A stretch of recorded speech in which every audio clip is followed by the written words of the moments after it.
let's give a big welcome to Zoe Strachan.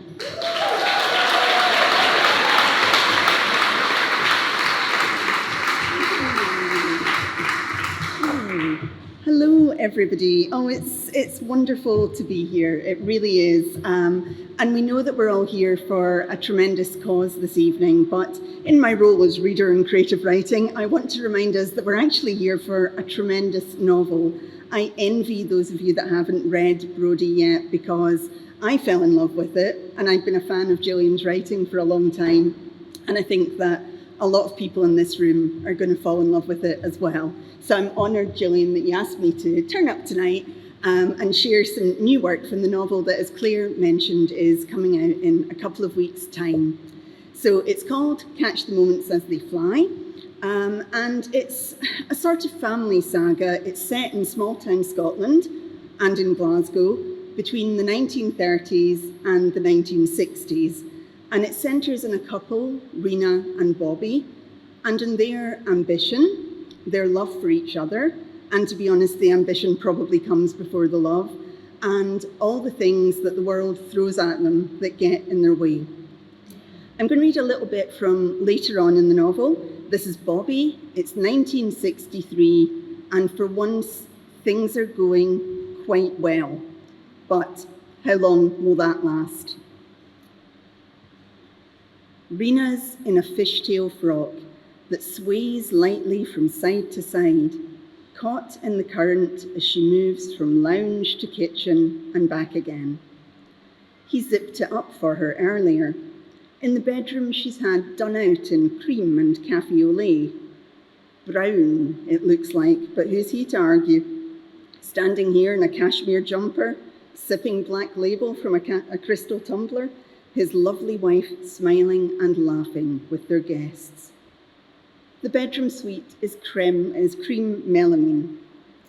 He watched Rena earlier, sitting at the dressing table, powdering her pale skin and painting in her lips. It takes a little longer these days, but the effect is still there. Marvellous how money counteracts the years. Every inch the perfect hostess, she clicks open the silver cigarette box and offers it to Councillor Stoddart, now deputy head of the town planning committee.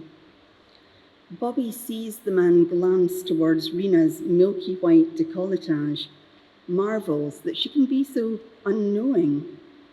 What would be blatant in another woman is just Rena. Or is he the only one who knows the secret? It isn't a come-on, because she couldn't care less. Stoddart leans over to light her cigarette. Bobby remembers bribing him for the licence for the hotel. A donation for the Shortleys Boys Club. How very kind. Stoddart peered into the brown envelope. And generous. Well, they'll have to stay in with him now. You take it from me, Mrs. Young, the councillor's saying.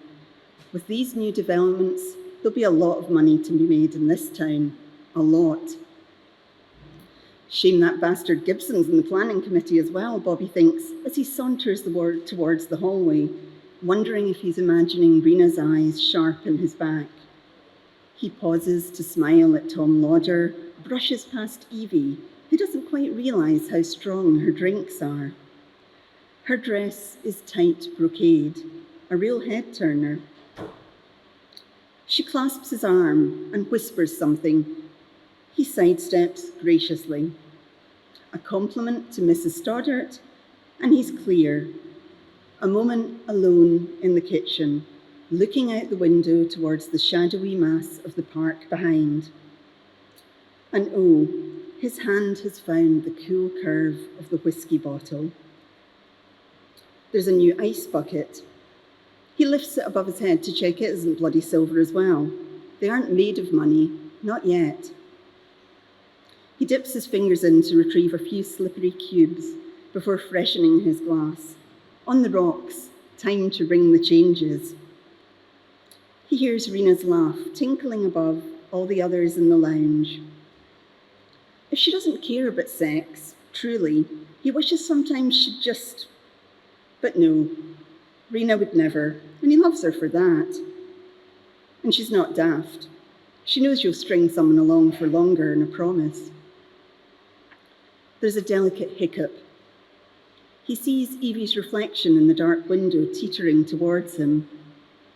He slugs his whiskey, checks his smile is intact before turning. Rena would go mad. Heels like those in the new linoleum. Evie, he says, and for want of something better, takes the empty glass from her hand. Another, he offers, although he can hear Rena's voice in his head, telling him that Evie has had enough. Yes, please, Evie says. She should have gone on the road with the ENSA boys and girls when she had the chance. That smile, those hips, a teeny wee thing, but should have brightened the troops no end. He remembers when they all went to Arran, not long after she married Thomas. A ruffled bikini at Lunlash.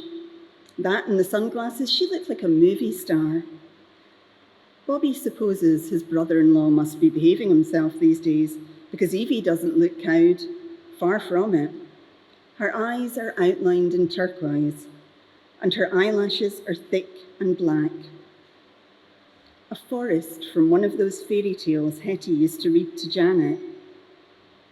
He warns himself, don't go in. Thank you. Congratulations, Gillian.